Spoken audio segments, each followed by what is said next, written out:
Welcome to Autism and Entrepreneurship by Divershines.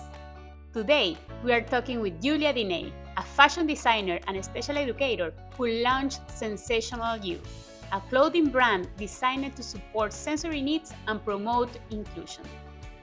Born during the pandemic and shaped by real classroom experience, Julia's brand is helping neurodivergent kids feel more comfortable and confident every day. Stick around. This is a story about creativity, empathy, and making a difference. How are you? Good. How are you guys doing? There we go. So let's get started. We want to know more about you and your journey. Tell us more about you. Yeah, so I majored in fashion design because I was really interested just in the process of making clothing and also how it affects everyone's daily life, how it affects your attitude based on what you're wearing. And I really fell down kind of this research rabbit hole with some local families and a local autism preschool about the impact of clothing on sensory issues and autistic children in schools and how it affects their learning. And I just found it really interesting because I loved that fashion design could have this really impact on real outcomes like education and inclusion. And it wasn't something that was just, clothes on a runway or something where you go shopping. It really does impact people's daily life. And I then graduated in COVID, actually, from college, right, in May of 2020. So because jobs were kind of limited and the world was crazy, I went to work in special education because that was one area where they really needed staff because people were kind of leaving the profession and in person, but they needed the services in person with COVID. So it was hard. And I just went to work there and saw how universally needed more sensory resources were and sensory clothing was, which led me to develop my own brand and kind of combine the two interests in education I had. Okay, and so that's the moment that you realize that you can do something for the autism and with fashion designer, right? I'm a fashion designer too, so. Oh, I love it. So it's good. It's good to know someone that is doing something, good that is, everyone needs, but right. You don't know about that. So we were impressed about your job and what you're doing, your brand. So they're amazing in this case. Thank you. Yeah, there's so many different sectors of fashion and so many different things that you just wouldn't think of, or people in everyday life don't think, that's what some fashion designers are doing. They just think of kind of the big names and the runway. So it's cool to find different areas of fashion once you're in college for it. And once you were working with the kids, how did you realize that fashion could be related with these needs? Yeah, I had a lot of students who I really saw directly clothing itself really affecting them, whether it be a tag they couldn't stop ripping at or pulling at, and that was leading to them not hearing directions, and really noticed that they were so fixated on the feeling of that tag, they weren't even hearing the teacher when they said line up. And I was like, this is a kid that usually listens really well, follows directions really well. So it was weird that she wasn't listening. And I saw her pulling at this tag. And because of my background in design, I was like, well, let me just cut it out. And I remember I walked over to her and cut it out, and she immediately lined up with her peers, like, oh, I have to go line up. And I was like, okay, like some of these issues with clothing were just directly affecting them and in the classroom. But I was like, okay, these are things that are fixable though. Like we can remove tags from clothing. And I think from there where some of our other designs come from was just seeing that some of the available sensory tools were addressing the right need, like headphones for loud environments.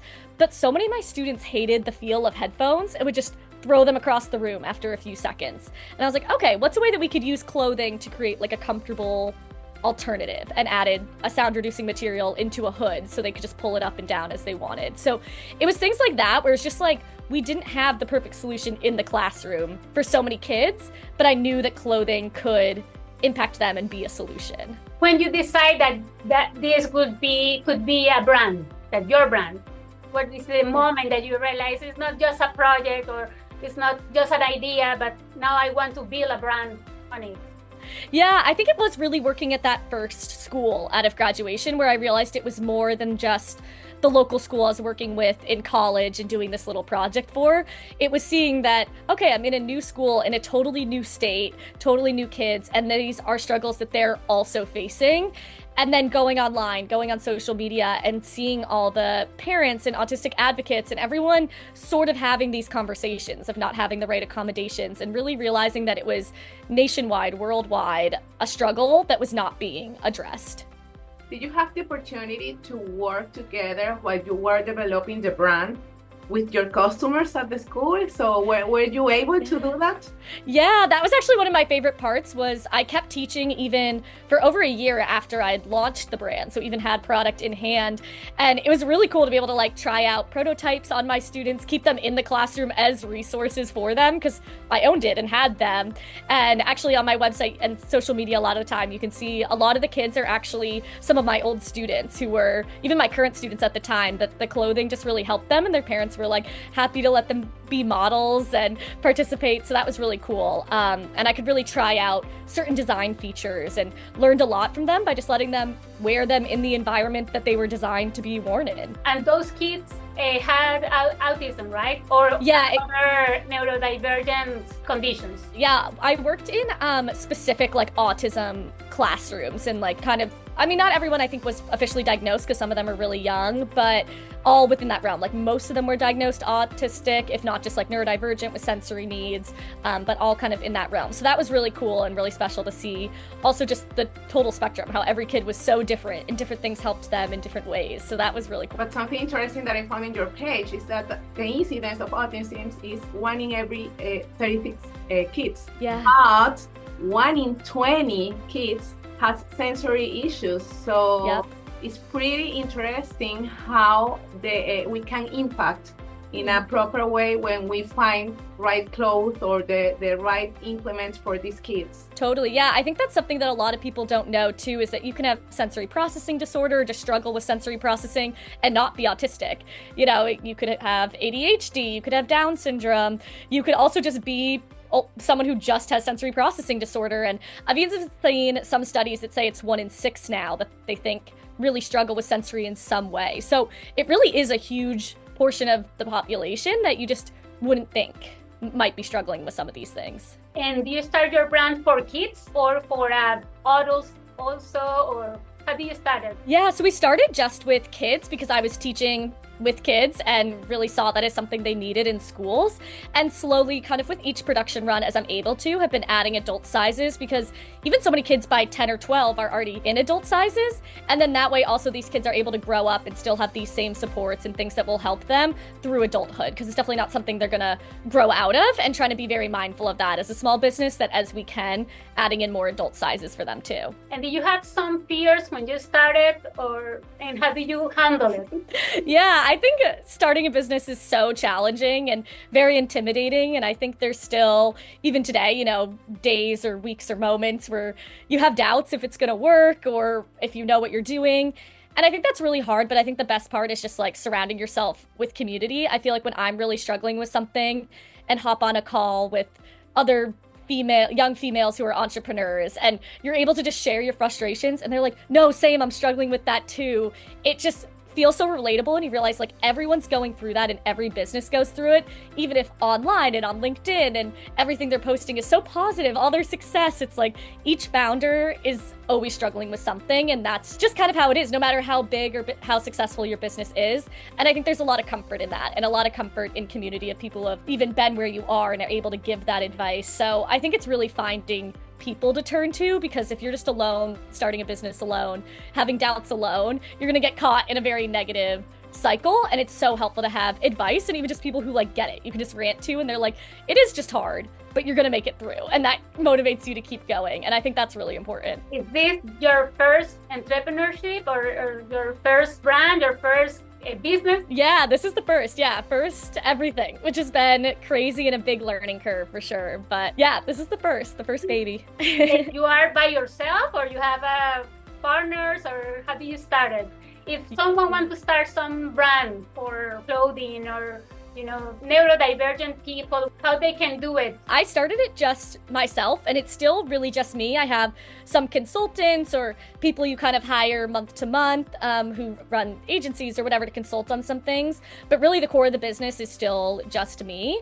And I think that's really important to know, as you say, for people who are thinking about starting one, have an idea, like you can do it alone.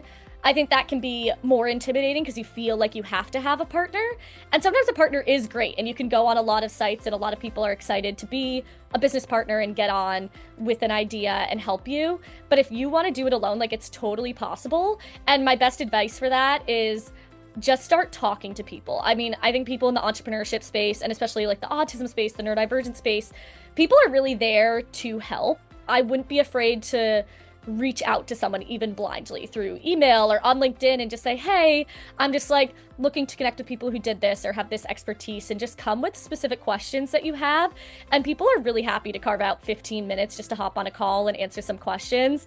And that was so impactful early on when you just say, okay, I'm going to start a company. Like, what does that mean and where do you begin? So you just have to start talking to people and kind of get a sense of where you should begin and what you should be doing. And I found that everyone I reached out to and got a response from was so happy to help and just answer any questions, share any information they had.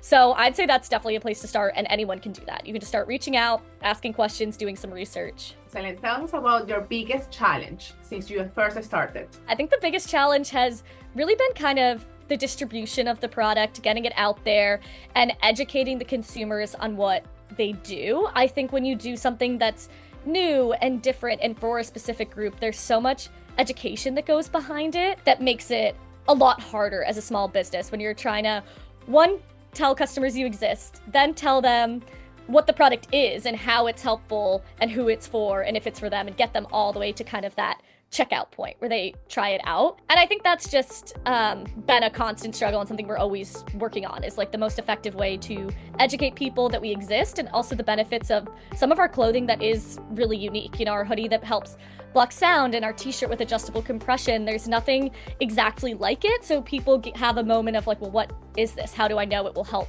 my child or help me? So I definitely think that's the biggest challenge. That's just something we're always trying to overcome and I'm always working on. I imagine is it the spectrum is so so big, so you have a really big challenge. So Yes. Did you face competence and another brand around United States that you were looking at or something? Yeah, there's definitely a few small brands that kind of work around autism or around sensory. No one's doing kind of exactly the same thing, so that's actually been really nice because we're able to kind of reach out to each other and actually use each other for help, or do joint posts on Instagram, or kind of leverage each other to build kind of that education around sensory products or around adaptive fashion as a whole. And I think that's really unique about our space, is we're all doing things not to make the most money, not to be the best of the competitors. It's because we wanted to create something that we saw was missing that helps. So now we're trying to help each other, because at the end of the day, like we all say, like the phrase of like rising tides raise all boats is so true. Like the more we can leverage each other for education and our pooled resources, the better it's going to be for the community, that they know they have options. They know these things and tools exist. So there definitely are some competitors, but it's a really cool space where we're not all feeling very competitive. We're all like there to help. And what was the biggest learning that you received since you started? Yeah, I think the biggest learning has just been to dive in when starting a company. I think for the first really couple years of it, I was teaching full-time at the same time, and it was kind of this side hobby. I was kind of expecting to just do well because it's unique and it's needed. And after a while, I was like, okay, actually you can't run a company and do something else full time and kind of expect it to do well. So I feel like the biggest thing I learned is that anyone should just like jump in right away, because it has almost felt like restarting. Once I quit teaching and really focused on it, I was like, okay, this is like a whole different ball game and a whole different thing, and which has been really exciting. And not everyone can do it right away, but I think that's just the biggest thing to learn, is that it's really hard to do something halfway or part-time. And it's really important when you're starting a company to give that your full energy if you really want it to be something that gets out there and does well. We agree. Yeah, exactly. So we are having, our company, and we want to, well, as you said, the community is so so friendly, so open. We want to give them a window, because I bet that so many people, even here in the United States, don't know the brand or don't know the products that exist. And so it's good to know and share with everyone. So thank you for having this brand, for having, accept this interview, because it's amazing what you're doing. Oh, thank you. Yeah, I love what you guys are building and being those voices for letting people know what's out there and what's available to them to try and have as a resource. And it all works together so perfectly. And I love that about the autism community as a whole, is that everyone's there to share resources, share support, and just be there for each other however possible, which is so cool. Yeah, for us, it's very important to show that even with the condition, everybody has an opportunity to get independence, to get a business, to be productive. Yeah. So the condition is there, and we know, but we need to educate, we need to learn more about it, and we need to provide all the tools required to make sure that every single person on the spectrum has the same opportunities to develop their skills, whatever they are. I totally agree. That's so important. And now with your brand, your customers, did you receive some comments from your customers? Have you listened the feedback and maybe improved the product? Yeah. How is this journey of learning so many things about the spectrum, the needs, and how to transform that to a product? Yeah, I think that's huge. I did not want to design something just by myself and hope it's what people wanted. I really wanted to design it with the people who need it. And I think it's also given me so many ideas for future products as soon as we're able to. And I love that. There's always a form on our website to just submit your story, submit your needs, whatever it is. And that's been so impactful. And as you said, helped us change designs as we do more production runs. For example, our sound reducing hoodie, we had to make more of them. We sold out. And I was like, okay, we're not going to make them exactly the same though. We're going to look at the reviews and the feedback and the emails sent and make small changes and make the changes people want, like adding pockets, adding thumb holes, whatever it is, making those changes customers want. And I think as a whole, customer feedback is the one thing that always keeps me going as an entrepreneur. I think it can feel so lonely and so desolate sometimes. You're like, is this even impactful? Is this helping people? And when you get that email or the review from a parent saying, my child was able to eat in the cafeteria with his peers for the first time because of your hoodie. That's so impactful and the whole reason I'm doing it. And that gives you just a whole new energy. I'm so ready for the next day and how to grow and how to keep the business going because of stories like that. And I love that the parents took the time to email them to me. I'm always please email or message me anytime. I want to hear it. I want to talk to you.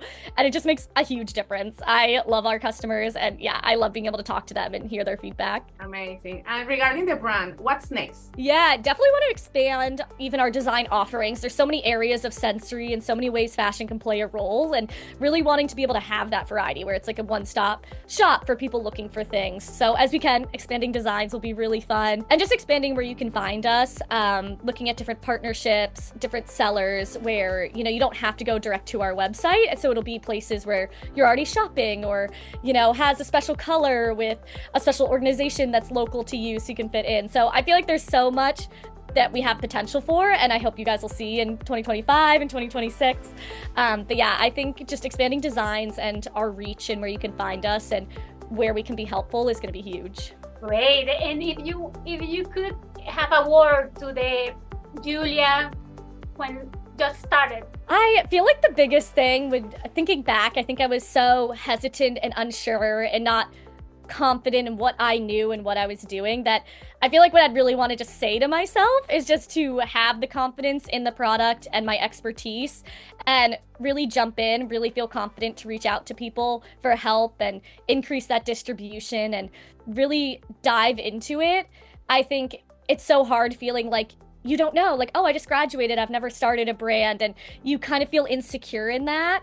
And I think what makes my brand so unique is both my background in fashion and directly working in special education. And I think trusting that was my expertise and I knew this product was impactful and I knew what I was doing would be the biggest thing I could hear back when starting it, because at 22, 23, I mean, none of your friends are also starting businesses. Like, you're like, can I even do this young? Should I wait 10 years? And I think that insecurity was really hard, and I think it would have really helped me to just hear future me be like, no, you got this, jump into it and reach out to people and get the brand out there sooner. It's a great message to share with everyone, because I think the fears are there for everyone that wants to start a business. So it's a good message that we want to share also to the community. Oh, totally. For parents looking to support their neurodivergent children, especially with daily routines like getting dressed, what advice would you give? Yeah, I think the biggest thing is realizing that it can be a really stressful situation, both from like an anxiety standpoint, the sensory overload standpoint, and knowing that it's not something that's going to get done in 5 minutes for a lot of kids. Like, really leaving that time to be able to work through it slowly, because I think the more you feel rushed and the more stressed you are about getting it done, the more that's going to build on itself. So as much time as you can leave to do it slowly is going to help both of you feel less stressed, both you and your child. And I think there's a lot of tools that you can find that are really accessible, creating visual schedules, reading social stories about what getting dressed, what the process is like, and really helping them feel like they have control over the situation, especially if it's from a sensory point of view. Let them choose what they're gonna wear, even if it's holding up 2 shirts, letting them pick the one they want. And as much as possible, like having clothing that they can dress themselves in. So again, like they're feeling like they're having control over that sensory experience and not just being like held down and something shoved over their head. Like, that's gonna escalate it probably more. So I think as much as finding things they can dress themselves and working through that and, going through each step slowly, breaking it down into small pieces that feel less overwhelming is going to be really helpful. And in general, keeping the sensory in mind, whether that be working in, like a sensory regulation session before getting dressed, like do some sensory activities that will help like build them into that. And occupational therapists can be like so helpful for that. So finding things that specifically work for your child with the sensory routine, their occupational therapist would be the ones to go to for that. But there's also so many resources online if you want to just start trying it out yourself, and you obviously know your child so well. So that'd be my best advice there. Another question regarding the brand. How do you describe your brand? You have to find like a few words to describe it. I usually say we're an adaptive clothing brand for kids with autism and sensory needs that need help with sensory regulation through convenient and comfortable clothing. And what is your vision and your mission? Our mission is to increase inclusion and academic success for neurodivergent children through clothing that meets their sensory needs, so that in those environments they're having their sensory needs met, they're staying regulated, and it's not all the trust you're putting in the school system or the educator to know exactly what they need. They're able to kind of get that sensory regulation, which will help them be in more places and learn more things. What would be your message for all the community and the entrepreneurs? I think the biggest advice is just, the most thing I want to say is just saying you have special skills, and everyone has such a special talent and knowledge, and everyone sees things differently and different solutions, and trusting that that's true, that there isn't someone else that could do it. If you have an idea and you know you could execute on it, like no one else is going to be able to do it like you can. I think especially the neurodivergent community, just knowing that the way you see things differently is a good thing, because I think where innovation happens is through people seeing things differently. You can't perfectly copy someone else and it be as successful. Like, really be your unique self and trust that the way you do it, no one else could do it better, because they're not you. And I think that's especially important in the neurodivergent community, where people are so creative and they are so intelligent and they see things so differently, and they have such specialized, deep knowledge about things that can be so impactful and make a huge change. So definitely jumping into it and trusting that that's so important and where all innovation comes from. So you're the perfect person to do it. Julia, how can the people find you, find your brand? Yeah, so we're on all the social media as Senseational_you, and our website is shopsensationalyou.com, but it's also sensoryclothes.com, so that might be easier for people listening, is just sensoryclothes.com, and on there is always my email, and the chat on the website goes to my phone, so you'll always be directly talking to me, whether it's Instagram DMs or our website or my email. So definitely feel free to reach out and check out what we have, and anything you can share online or pass along is always so helpful for any small business. So I'd love for you guys to find us. And you are selling wholesale, or are you selling, retail, like for retailers? Are you on Amazon or in Etsy or another store, or you are just in online in your store? We're just online in our store right now. You'll see us hopefully in new things in 2025. Hopefully Amazon is one of them, trying to figure out that system. And then definitely some like wholesale we'll do and we'll find on different stores. So as those things come to light, we'll put something up on our website of like other places you can find us, especially if they're in-person stores, if you're in those states or those areas. So we'll make sure to have a list there when those come out. Yes, because we have a big Latin audience also. So it's good to know for them if maybe they want to sell your brand in Latin America, that they have a lack of this kind of clothing. So it's good for them to know that you are open to sell wholesale too. Oh, definitely. Yeah, I'd love that. And right now we do offer international shipping too. So as that's getting set up, if anyone's listening who doesn't have stores, we do have international shipping. It's all set up by the carriers on the website. So we'll calculate the exact fees at checkout and we'll include all the taxes and duty and all that and make it super simple. Great. That's excellent news. So there's no excuses. Yeah, exactly. Well, Julia, thanks a lot for the time. Thank you for showing your business and thank you for all you do. It makes us very happy also to know that you, before you took the decision to do the brand, you were already involved. So it talks a lot about who you are. Thank you so much. Yeah. Thank you. Yeah, thank you both for having me on and talking with me. It was so great meeting and connecting with you.